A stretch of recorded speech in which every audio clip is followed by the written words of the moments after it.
fa yaay bu demee màkk bu dikkee dina ma may sama jëkkër may samay doom may sama yaay may sama papa kon ànd bu yàgg boobu dëgg la waaye damay gërëm képp kuy bàjjenu bokk bi toog waaye damay beral ngërëm am satu ndooy sama rakk bokk am satu dañoo bokk liggéey iñaanewu ma dara nanguwul xam dara te pourtant ak a xam mais dana maan kaay yaay jiit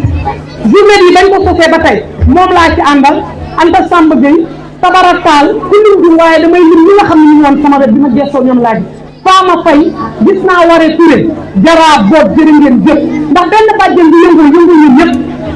on est 110 au niveau du district on est bien structuré lu ci waay di def dina la woo lu ci waay di am cas dina la woo pourtant mun na ko régler mayaa ma boole ci am nañ bébé boo xam ne ma nga faan fii lañ ko sànni si kër Seyna Limam xamuñu yaayam de gisuñu yaayam de moom sax rek lañ ko laxase biñ koy indi épingle bi ci picc bi mu ngi ci maa ko ñu ba faan 3 heures du matin lañ fa jub xam nga ko fii suñu partenaire monsieur le maire mi toog bu ñu waxee ba toog nag ko sant ñu ko di jaam am satu dina dem tabax si di jot bi ñu ko defee 3 ans ku ne xam na ne bàjjenu gox amul motivation ku ne xam na ne bàjjenu gox loxoom jotul gannaaw dina ma jëlal 50 bàjjenu gox jox ma 1 million chaque tabaski te ku ne xam na ne nekk na ma séddale ko sama ay bàjjenu gox ñu nekk jigéen ñoo xam ne seen loxo jotuñu seen ginnaaw ba ma amee cas social dina ci taxaw gis nga li ñu war a def ci point ado jeune bi nee na dina ko def parce que day ut partenaire boo xam ne dina ñëw def point ado bi am na lu mu ci jël démb lañ am conseil municipal te conseil ba laa ko tànk devant les conseillers mu jël engagement am dina la signer sa partenariat incha allah ndax bëgg duñu gis benn jigéen day laay buy jàngi te du am service hygiénique parce que hygiène menstruelle xale bi toll ci gis mbaax di jigéen di gis mbaax yaayam loxoom gisul ginnaaw pour mu jëndal ko service hygiénique mu dem jàngi mu tâche ñu naqaral ko mu daw ñu di bàyyi jàng tey loolu la may mën a di xeex ak ay rakkaan honorable Mbène Faye merci beaucoup notre sœur ñoo bokk maire Yoff nekk conseiller municipal tey mënoon ngaa bañ a ñëw ndax am nga ngant dañu seet am na ngant bi fa nga am bopp bi jiyee nga waroon a ñëw yaa sa frère Oumar Ndoye mais boobu ba tey mayu ma ko jàmm mayu ma ko salaat dama ni ko war boo ñëwul damay dee ndax xajuma si gàcce xam nga ko ma ko wax mais Ousmane ma ne ko mais Ousmane damay dee ba Serigne Sani bu mbir may ñëwul damay dee billahi mais Mbène Faye honoré nga bépp jigéen bu nekk yow lii ñu ñëw wax nag dañ la koy dénk Faye suñu sœur te gëm nañu di ko porté gëm nañu di ko yóbbu fa war a yóbbu te gëm nañu say càmm dinañ la ci jàppale Mbène jigéen ñi sonn nañ comme de la famille bi nit ñi ko revoiraatal da ngay gis sa doom ëmb ko juróom-ñeenti weer nga wasin nampal war a déclaré ba am certificat de mariage te ñun ñu laa xëy ci mu laana ku ci liggéey ñu doon certificat de mariage amuñu certificat de mariage commençant par man bi may wut certificat de mariage sama doom am na bac damaa uti jugement tribunal ndax booba dama ko soxlaa Mbène nañ ñu ko xoolalaat jigéen ñi nañuy déclaré seen doom kii ñëw ci reçu paternité dina ci ñëw comme de la famille bi nañ ñu ko xoolalaat ñu jàppale ñu dama ciy yokk sax avortement médicalisé xam nga lu dama ciy yokk avortement médicalisé doom yi ñuy sànni di ñuy fondel en cas d'inceste ak viol ki ñu violé bu ci jëlee grossesse dañuy ñaan ñu may ñu dindil ko ko loi bi voté ñu ko ki nga xam ne ku ko mënul takk te mu bokk ak moom deretam ñu bokk ndey ak baay wala papaam di ko jur wala ci bokk ak yaayam ndey ak baay mu trompé ko ëmbal ko sàkk ko dañuy ñaan ñu voté ñu loi boobu Mbène ñu ngi la koy dégg lu am la te man nañoo jàpp ci loxo indi la dañu tuuti la ci ne temps bi dafa guddi te dafa am ñu ngi di sori maa ngi gàttal di leen jaajëfal may ma encore une fois merci beaucoup monsieur Mbir wax dëgg yàlla du ma wax ba pare jigé yaaw sa maari yaay jonga bi sëriñ bi ci mu du ma la gërëm aw ma jot toogu ma Mbir tal ma la toppatoo ma la maa ngi ci àll bi su ma amee saa yi ko téye fii dëkk bi fëkk ma fee démb damay ñibbi ay nit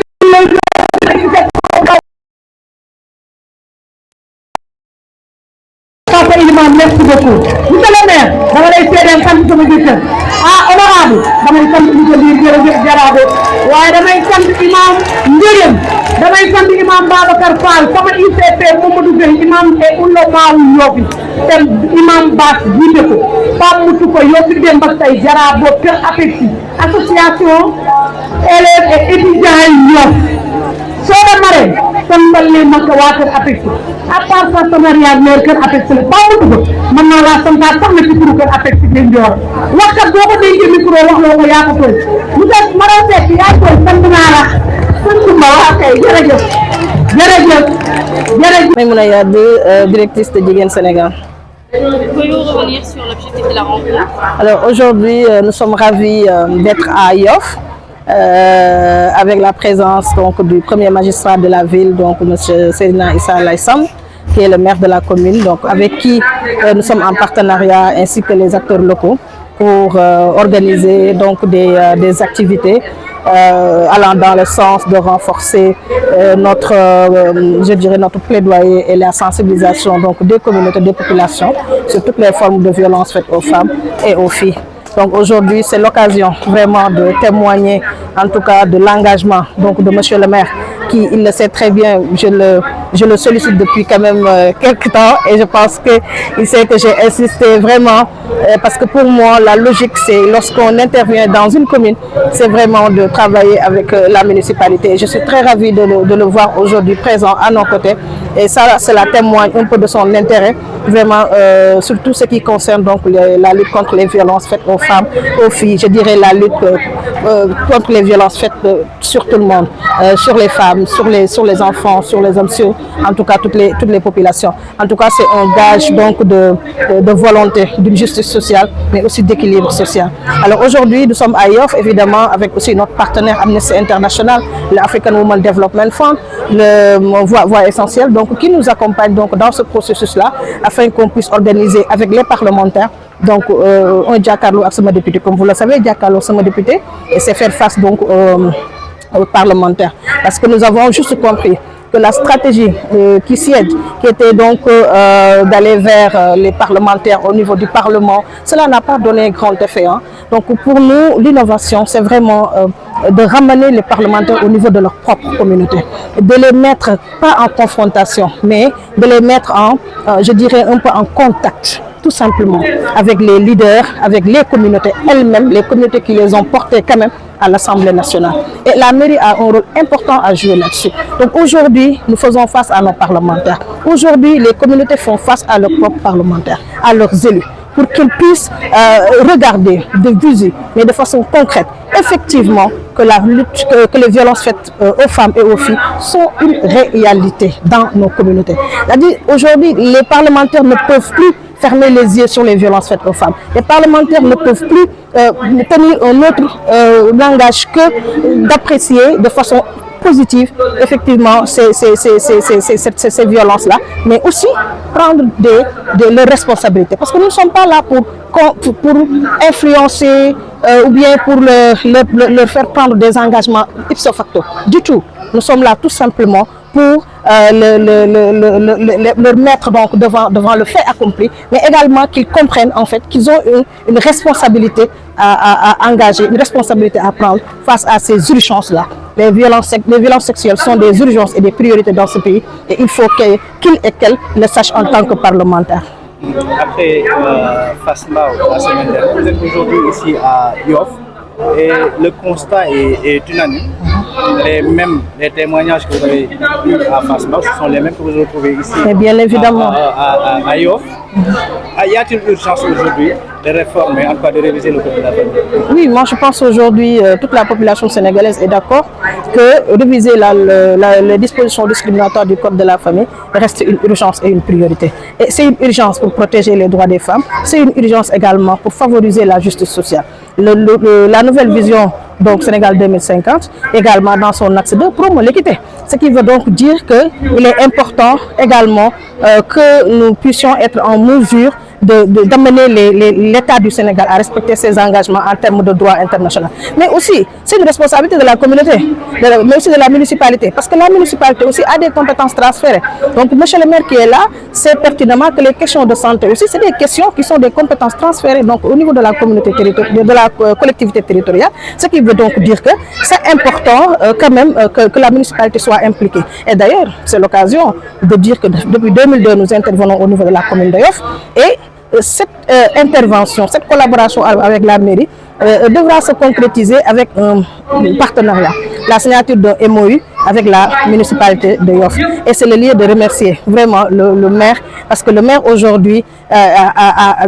engagé donc, je dirais même pas la construction, mais l'aménagement d'un espace au niveau de la commune, vraiment pour tout ce qui concerne la santé sexuelle et reproductive des jeunes. Ça, c'est une grande avancée. Et là, nous, notre rôle en tant que Djigen, c'est de démarcher ces genres d'initiatives et amener les collectivités locales à mieux comprendre quand même leur rôle en matière de promotion de la santé sexuelle et reproductive et de promotion des droits des femmes et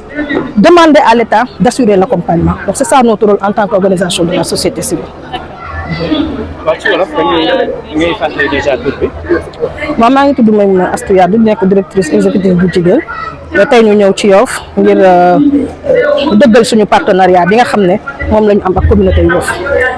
di remercier monsieur le maire Seydina Issa Laye Sam mi nga xamante si nii defe naa ne du ma dakk ci di ko woo du ma dakk ci di ko message du ma dakk ci di continuer di ko wax ne ko monsieur le maire nous avons besoin de vous mais monsieur le maire vous avez aussi besoin de nous en tant que femme en tant que partenaire en tant qu'actrice donc de développement mais également vous avez besoin de nous en tant que collaboratrice et ñu tey ñëw ànd ci ak Amnesty International la African Women Development Fund voix essentielle ngir ñu wan leen ne ñun mën nañu dem démarche ay partenaires waaye suñu ñëwee dañuy bëgg ngeen di ñu dimbali ngeen di ñu yaatalal waaye itam ngeen di xam ne ñun suñuy liggéey askan wi la ñuy liggéeyal te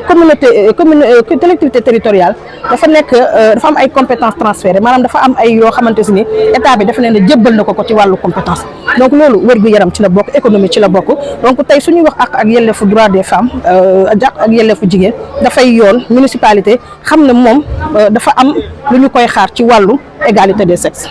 par rapport ak budget ñu ngi xaar municipalité am budget sensible aux gens waaye ñun yàlla def na ne ñu am nañu mécanisme ay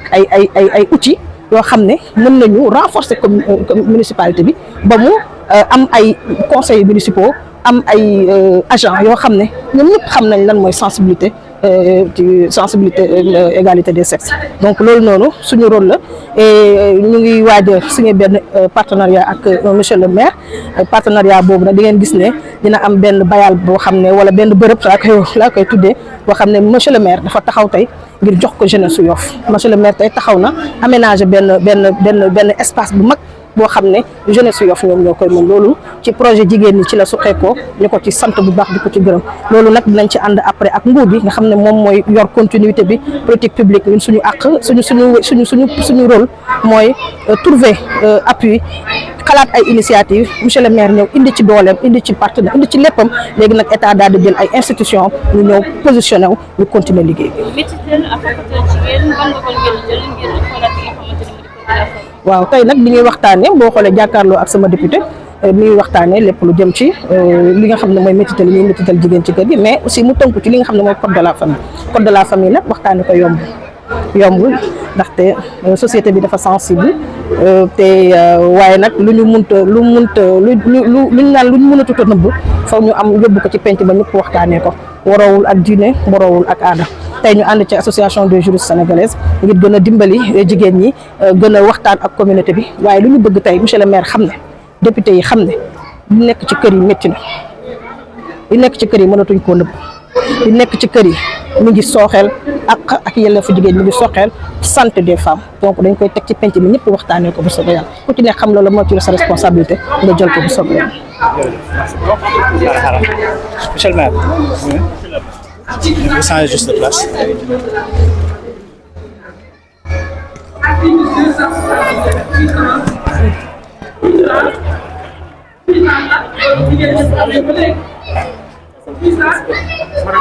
Oui, voilà, c'est bon. C'est bon. Voilà, vous pouvez vous présenter. Ça va être redondant, mais... Seydina Issa Laye Sam, maire de Yoff. Voilà. Monsieur le maire, devant vos administrés, mais aussi devant cette assemblée, vous avez pris un certain nombre d'engagements. Effectivement. Mais d'emblée, quelle appréciation faites-vous de ce genre d'initiative? C'est une activité extrêmement importante qui aujourd'hui replace la femme au cœur de la société. Je pense que je l'ai dit dans mes propos, nous avons une société matrilinéaire. La femme a toujours occupé une place extrêmement importante. Et aujourd'hui, il est important de le rappeler et d'être en phase avec la modernité. Et cette modernité-là n'entache en rien notre culture et n'entache en rien notre religion. Donc je pense que la religion islamique est très tolérante et a donné une place de choix à la femme dans le cadre des recommandations et préceptes. Donc aujourd'hui, au niveau de Yoff, C'est un plaisir pour nous d'accueillir cette activité de Jigéen Sénégal et j'en remercie sa directrice exécutive, Madame Yad Maïmouna, qui n'a ménagé aucun effort pour vraiment que cette activité-là puisse être une réussite. Et ce n'est pas une première, elles ont fait des activités de terrain à Yoff et voilà aujourd'hui le résultat. Il y a un engagement, il y a une dynamique qui s'est créée et qui aujourd'hui est couronnée par cette importante activité qui matérialise les 16 jours d'activisme. Effectivement, ce n'est pas pendant 16 jours que nous allons sensibiliser, nous allons le faire pendant toute l'année et la mairie de Yoff a pris l'engagement avec Jigéen Sénégal de signer un MOU pour qu'en 2026 qu'on ait un programme d'activité beaucoup plus dense et que les droits et revendications des femmes puissent être pris en compte. Nous avons la chance d'avoir dans le conseil municipal 2 députés et nous allons faire le nécessaire, faire les courriers qu'il faudra pour les interpeller, les solliciter afin que la législation puisse évoluer. Effectivement aussi, nous allons vers l'acte 4 de la décentralisation et il faudrait des budgets sensibles au genre, il faudrait des budgets qui prennent en compte la santé sexuelle des jeunesses féminines et il est important aussi que les maires puissent prendre davantage ce combat pour leur politique de santé publique parce que c'est des points extrêmement importants. Et je l'ai dit tantôt, la mairie de Yoff, il ne s'y pose pas la question du genre.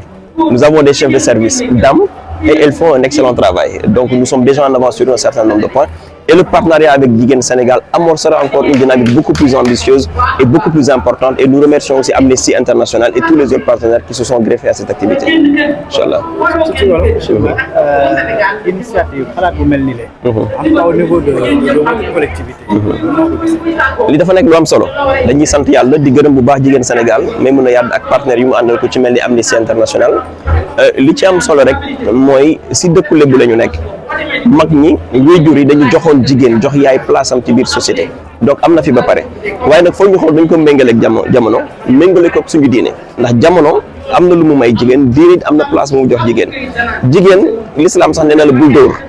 boo ko demee ba koy sanctionné jëlal bantu bale kepp benn bantu bale nga mën ko sanctionné donc loolu yëpp tey day wane ne l'islam jox na cër jigéen lenn rek moo des ñu dajaloo waxtaan xam naka lañ koy tënkee ñun autorités locales yi def ay programme d'activité comme ni ñu ko amee mbébét ak Jigéen Sénégal pour gën a mën a taxawu jigéen ñi gën leen mën a taaral gën leen mën a kàttanal ci wàllu beneen bi aussi am na ñaari député suñu conseil municipal dinañ leen bind ay taalif wax leen li ñuy xaar ci ñoom ñu gën ci góorgóorlu ci biir assemblée. acte 4 décentralisation mi ngi ñëw bëgg nañu aussi état bi bàyyi xel budget yi nga xamante ne day jël en compte bëgg-bëggu jigéen ñi ak lii di wax santé reproduction bu jigéen ñi ndaw ñi donc soxna may mën a wax na ko dinañu aménager espace ado te même plus ñu ngi ut espace pour tabax benn kër boo xam ne ndaw ñi ñoo koy moom muy foyer des jeunes et de la culture loolu day permettre activités yu mel nii ñu am cëslaay ci wàllu banqaas bu ñu wéeru pour gën ko mën a lawal ba pare may ndaw ñi fu ñuy daje di waxtaan ci sutura donc loolu lu ci am solo la du yem nag ci fukk fan ak juróom benn yi képp mais lu ñuy dox la bëccëg ak bëccëg minute ak minute ba li nga xam ne mooy jigéen ñi mën a amaat seen cër ci biir société bi incha allah jërëjëf macha allah. Chaque Sénégalais peut transmettre sa nationalité à son mari étranger donc loolu tamit ay effort la yu Sénégal di def ba ci 2020 la loi qui a criminalisé le viol et la pédophilie ba ci 2022 ñu interdire chef d'entreprise ñu dàq jigéen boo xam ne da nga ëmb parce que avant xamoon nañu ko ci mbir mais 2022 lañ ko loolu yoon dàq na ko même si lay liggéeyee bu ëmbee amatoo droit dàq ko ndax problème yooyu da doon xew ci port bi parce que port dafa am ay jigéen yoo xam ne dañoo nekk ci machine yi di ko lever di ko wàccee te loolu liggéey bu diis na ñooñu bu ñu waxtaan ëmb seeni ay patron dañ leen di dàq léegi nag yoon da leen ko tere pour ci dàq femme bu ëmb yow sa bopp yoon da lay teg loxo yoon da lay topp moo tax léegi depuis 2022 loolu bàyyi nañ ko donc ñu ngi def ay effort mais ñun dañoo bëgg disposition yi ma fi wax yi nga xam ne ñoo nekk ci biir code de la famille ngal la yaay état du Sénégal teg ñu ko ndax métit bi bëri na souffrance bi bëri na kumba daf ci wax ay cas yu bëri waaye yow xam nga ne ñun bii boutique de droit la ñu am ci biir réew mi ak clinique de droit bu nekk biir Fass donc ay cas boy na suñuy nopp kon xale boo xam ne nii rek dañ ko ne da doon petit camp Liberté 4 di petit camp ki ni petit camp wal gaañ ko mu nekk di xeex ak moom mu ne ko man maa ko def man ñuy football koo xam ne nijaayam mooy papaam grand frère bi moo yeggoon ci grande sœur bi xale bi juddu mais xale bi ñu juddoo bi dañ ko ne sa papa dafa gaañu xale bi ñu ngi fii ci biir ñaay yi démb rek laa ko jógee ci la jóge xippi daf te naan na pétrole antuwul ñu yóbbu CTO antuwul mu ne day xaru bu ñu génnee CTO ba léegi fu mu fekk gens da koy gens fu mu fekk sàngara da koy naan c'est-à-dire problème yooyu ñun moom loolu mooy suñu quotidien donc loolu la ñuy wax de bu fekkee loolu dafa xew ci biir famille day xew sama kër di xew seeni kër di xew fépp ba ñuy adopté code de la famille bi ñu tollee ci ay affaire ay sa jigéen sa doom bu jigéen mën na ëmb ñu ëmbal ko te nekkul ci sëy bàyyi ñax sa fa génn li ma leen wax mën ngeen ko vérifier IFAN bi mais bi ma génnee Thierno Seydou dafa génn ne ko lii ñuy wax concerné nañu ñu doon ay sëriñ dañoo am njaboot bu jigéen donc ñëpp la concerné li ñuy wax tey jii naan avortement médicalisé ñi naan d'accord naa ci ñi naan d'accorduma ci yow balaa ñuy xam ne d'accord ci mu bañ a dal sa doom bu jigéen su boobaa dinañ xam yow naka ngay taxawee nit dëgg balaa ngay xam lii nan taxawaayam ci lii lan la mu dal ko personnellement moo tax ñu ne lii ñuy wax ni ça concerne les femmes ça concerne les hommes mais ça concerne tout le monde moo tax ñuy ñaan parce que état du Sénégal kat définir na le processus normatif naka la ñuy adopté loi ñaari possibilité lañu am proposition de loi wala projet de loi boo yeggee ca penc ndaw réew mi ngeen dimbali ñu ci porter ñu suñu doléance ndax Sénégal deful comme Tunisie ba léegi ñoom permettre nañ seen société civile ñu yóbbu seen i projet de loi sur la table directement de l'Assemblée nationale et ça c'est une vieille doléance de la société civile sénégalaise donc ñu lay ñaan loolu honorable boo yeggee ngeen dimbali ñu taxawuñu wax naa léegi ñu leen di jaajëfal ndax effort yi ngeen def diggante 2006 ak léegi bëri na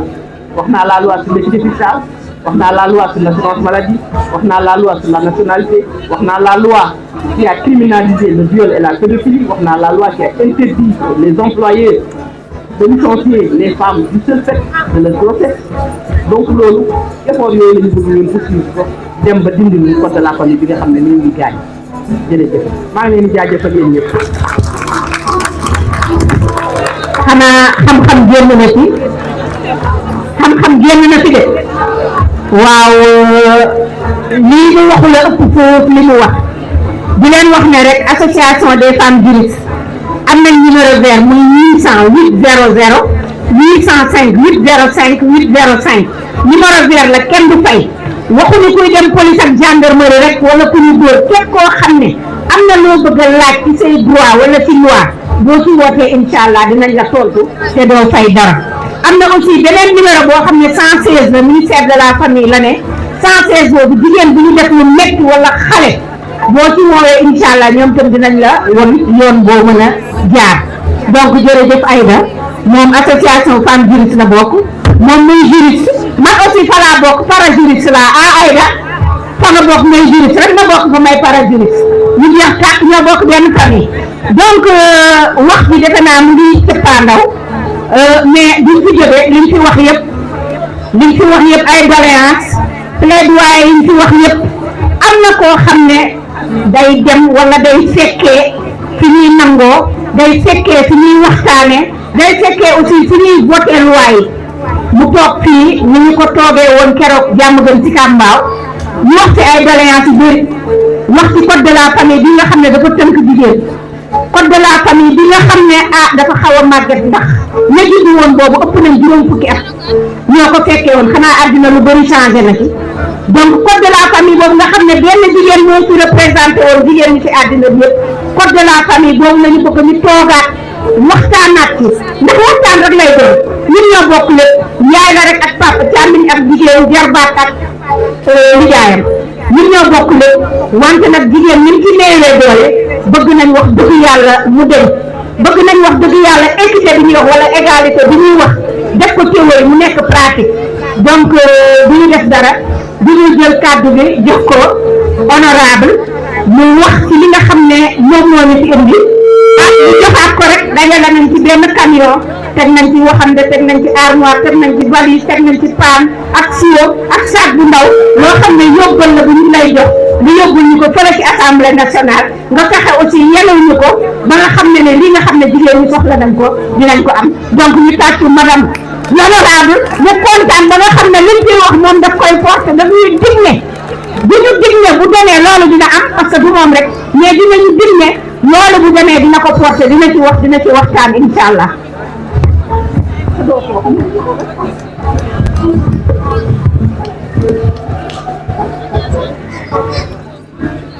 asalaamaaleykum maa ngi leen di nuyu yéen ñëpp kenn ku ci nekk ci turam ak santam monsieur le maire maa ngi lay jiital ci nuyoo bi maa ngi rafetlu sa teewaay aussi madame la représentante de Amnesty maa ngi lay nuyu bu baax macha allah madame la directrice jigéen Sénégal maa ngi lay nuyu madame la représentante de Amnesty maa ngi lay nuyu di saluer vraiment pertinence sa contribution ci waxtaan bi am na solo macha allah madame le maire Adji Aram maa ngi lay nuyu di nuyu bàjjenu gox yi nga xamante ni dañ naan li ay di jàmbat yaakaar naa ni initiative bi am na solo rafet na torop waaye rek dañuy nuyu kilifa yi ci réew mi bu ñu jiitalee suñu nuyoo jox ko xalif général des Layènes ñaanal ko yàlla yàggal ko fi loolu mu ànd ak wér di nuyu imam Ratib bu Yoff ñu ngi nuyu imam Bass mi nga xamante ne moom moo fi teewal association des imams et oulémas de Yoff di nuyu le président des délégués de quartier Papa Moustapha Gueye ñu ngi koy nuyu bu baax Papa Baytir Ndoye ñu ngi koy nuyu bu baax moom it yokku démb ba tey ñu ngi nuyu représentant wu APEXI yi ñu ngi nuyu l'association des élèves et étudiants de Yoff di nuyu le représentant des comités de gestion de Yoff l'association ak ñëpp ñi nga xamante ne ñu ngi fi teew rek ñu ngi leen di nuyu yaakaar naa ne ndaje mi ëppoon naa manqué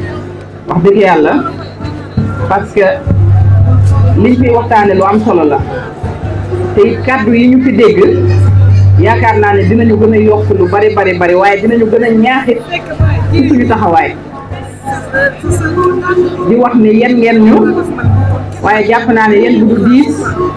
parce que ñun député yi kese duñ ko yenu dañuy wax ne on est les représentants du peuple et vous serez avec nous ñu ciy dox pas à pas ba keroog ñuy def proposition de loi ba keroog ñu koy yóbbu di ko waxtaane ba keroog ñu koy voté incha allah te ñu ngi leen di garantir ni lépp lu nga xamante ni rek war nañ ko ci taxawee ñu mën ci taxaw ba nga xamante ni jafe-jafe yi nga xamante ni suñu moroomu jigéen yi ñu ngi koy jànkonteel bu dañul ba jeexit mu wàññeeku considérablement parce que nag dañu jàpp ni Sénégal jigéen war a tuuti souffrir te souffrance bi bari na coono yi bari na agression yi bari na yaakaar naa ni dégg nañu bu baax li ngeen wax te pour rassurer leen rek ci biir semaine bii ñu ngi doon waxtaan ak benn point focal ONU Femmes man le président El Malick donc désigner ma point focal pour ma échanger ak ñoom ñu mettre en place le caucus des femmes parlementaires te xam ngeen ni ndaje jotaay boobu buñ ko tegee wala kuréel boobu buñ ko tegee yaakaar naa ne lu ci ëpp luñ ciy waxtaane bu dul lépp it nekkinu jigéen lay doon lan moo war yan loi la ñu war a mën a teg wala yan loi la ñu war a mën a revisiter pour renforcer li nga xamante ni moom moo di jigéen ñi te ci biir waxtaan bi code de la famille bii ñuy wax tey abordé nañ ko fa lu bari te yaakaar naa bu dul loolu it ñun femmes parlementaires yi am nañu groupe bu nga xamante ni tout le temps li ñuy discuter mooy en tant que femme députée qu'est-ce qu'on peut faire ci suñu yeneen moroomi jigéen ñi kon boobu nekk na lu nga xamante ni ñu ngi ciy waxtaan boobu ba léegi te am naa yaakaar ne li ñu fi dégg tey jii ak engagement bi ñu fi fekk ak ñi nga xamante ni yëpp ñu ngi œuvrer ci domaine boobu bu ñu àndee joxante loxo boole ak engagement député yee ma gis nga xamante ni kenn ku ci nekk lii naqaram ak lii jàmbatam mooy di gis ay situation yu jigéen di dund mu metti leen lool te mënaguñ ci dara ñaan nañu yàlla bala suñu mandat bi di jeex ñu am luñ ci mën a saafara te incha allah dinañ ci ànd ak yéen ba tax na doléance yi dégg nañ ko te nag wax dëgg yàlla Sénégal ci liñ ko xamee woon société matriarcale lañ ko mës a xamee jigéen daf ci mës a am baax jigéen daf ci mës a am safara yaakaar naa ni war nañu mën a liggéey pour xool naka la ñuy delloowaate jigéen cëram bi mu fi amoon bu njëkk te loolu ça passe par les lois ça passe par l'éducation encore parce que nous maman aussi am nañ ci part de responsabilité parce que ñooy yar suñuy doom ñoom ñooy màgg ëllëg nekk ay père de famille nañu yar suñu njaboot ci yërmande nañu yar suñuy njaboot ci fonk jigéen ci respecté jigéen nañu yar suñu njaboot boobu ëllëg bu ñu màggee dinañu nekk njaboot bu nga xamante ni dina leen diis lool ñu yëkkati lu metti di ko teg ci jigéen ndax yaakaar naa ne éducation de base bi aussi am na ci solo bu baax a baax te loolu ñun suñu rôle la bu nga xamante ni dañ ko war a def di wax rek ci biir waxtaan bi Adji Arame am na lu mu fiy wax léegi madame le maire ci doléance yi mu yónni ba tey rek relation yi nga xamante ni chef de famille war nañ ko am ci biir ménage polygame yi ci ni ñuy traité seeni soxna ci biir kër loolu aussi nekk na ay jafe-jafe yoo xamante ni léeg-léeg tax mu biire ci ay violence yu métti nga gis ay jigéen ci seeni biir di noonante ba mu law ba dem ci seeni doom ay nit ñu bokk te loolu yaakaar naa ni nekkut lu jaadu nekkut loo xamante ne lu ñu war a seetaat la ba tax na pour man premier pas yi nga xamante ni moom la ñu war a njëkk a teg bala ñuy dem ci loi yi mooy di ko waxtaane ba tax na ndaje mu mel nii loolu moo tax tey mu am solo parce que jàngoro boo ko weeru du faju lu ci bari lu ñuy dal ñun jigéen bari fulla bu bari wala bari jom bu bari ak xëy na su ma defee lii wala lii su ma ko siiwalee nan la ma ñi ci biti di xoole ngay jéem di nëpp-nëppal bala ngay nëpp-nëppal mu xëy ëpp la doole bari na ay jigéen yu nga xamante ni xëy na tey daj nañu lu metti ci seeni ménage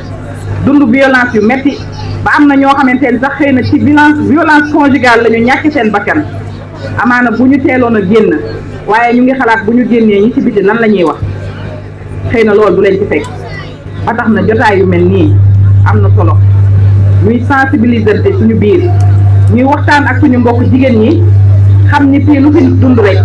war nañu mën a toog waxtaane ko war nañu mën a toog dox ko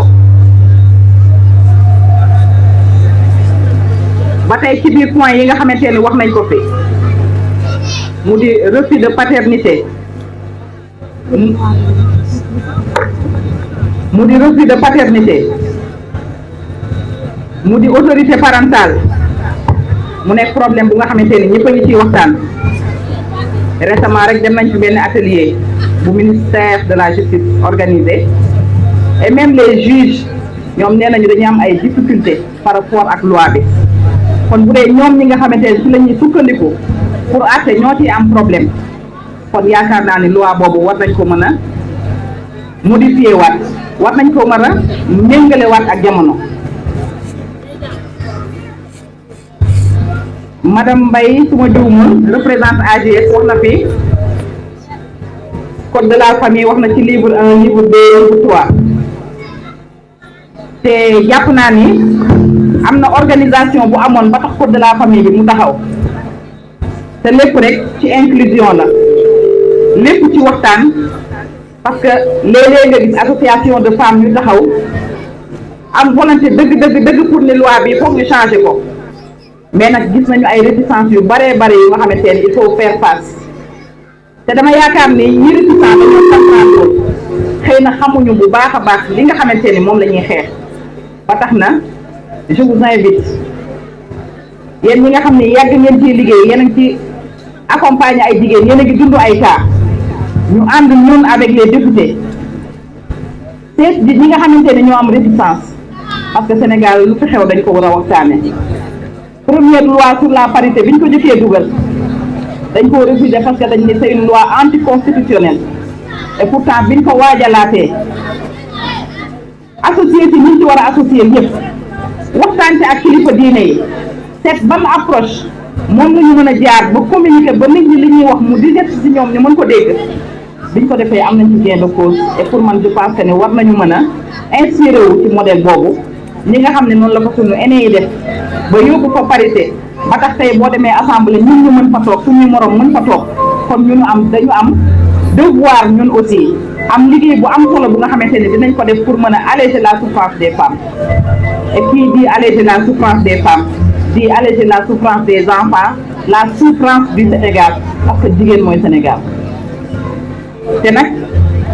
xëy na ñi nga xamante ni dañu am réticence dañ leen a expliqué wu rek tax yàlla moo njëkk a fonk jigéen yàlla moo njëkk a jox jigéen cër bu mu joxul kenn ba tax na lañ ñu waxoon li ñu wax ci diine ci l'islam buñ ko appliqué woon yaakaar benn jigéen du fi sonn parce que su ma juumulee oustaz yenn ni toog jigéen da nga koo war a wutal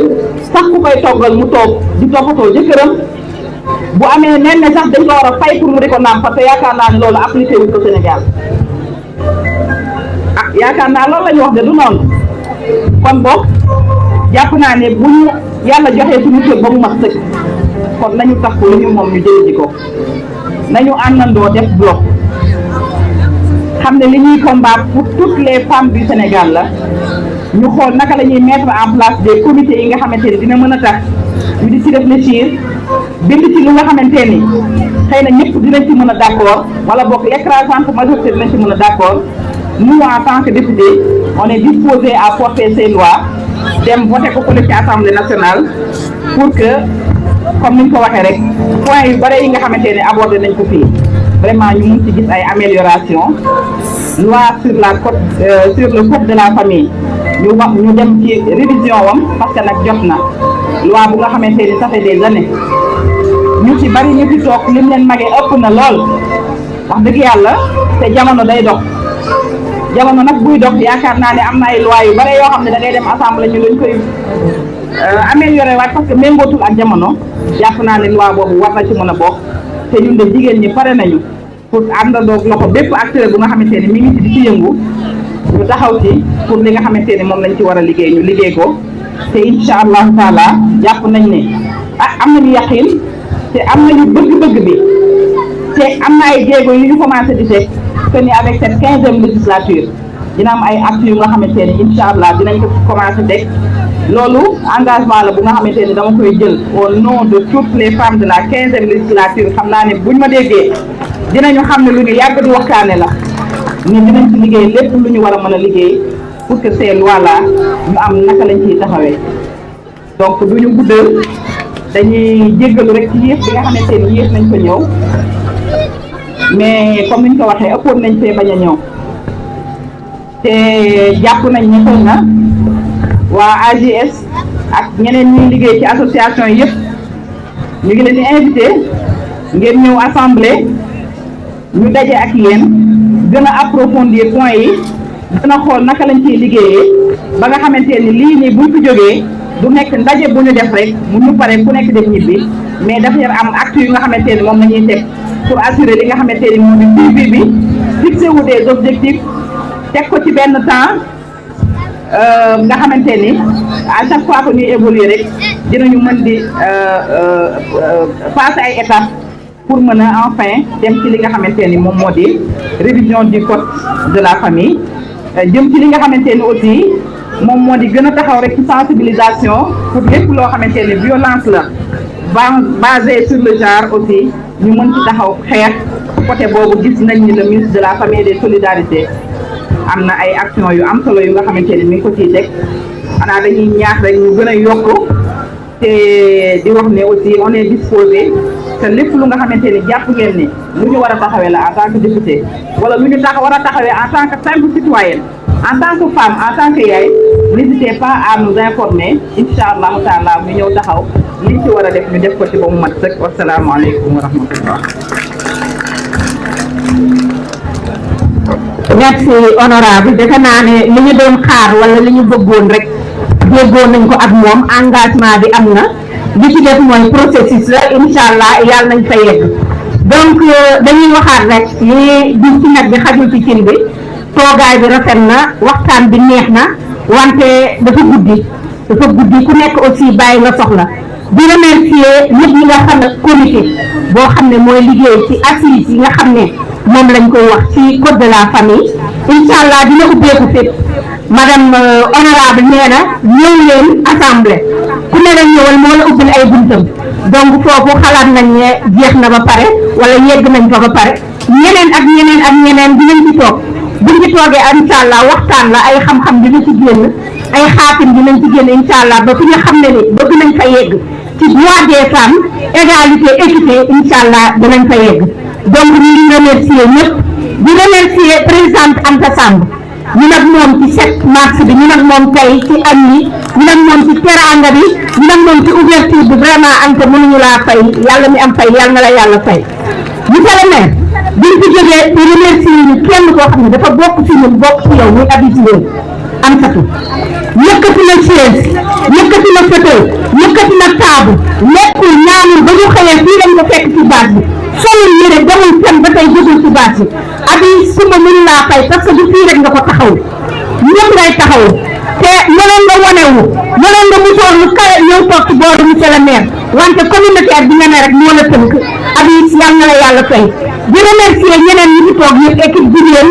di remercier waa Ndaw Rabine di remercier suñu jaraat ba leen mbaay ñu ngi lay gërëm di la sant teel ngaa ñëw toogaay bi rafet na di remercier suñu ndijaay imam délégué de quartier di remercier Diène waxal docteur Diop ñu ngi koy gërëm di ko sant xeebaluñu dara di remercier délégation jàmm gën ci Kambaaw bi ci ñëw muy Birane Anta Seye acteur communautaire di beneen acteur communautaire Seydina Omar Seck ñu ngi lay remercier Aminata Diallo adjointe au maire Pikine Gannaaw Rail ñu ngi lay remercier di ñu mën a lim ñëpp di remercier waa honorable di remercier délégation am na si bi fi toog monsieur le maire nag xaw ma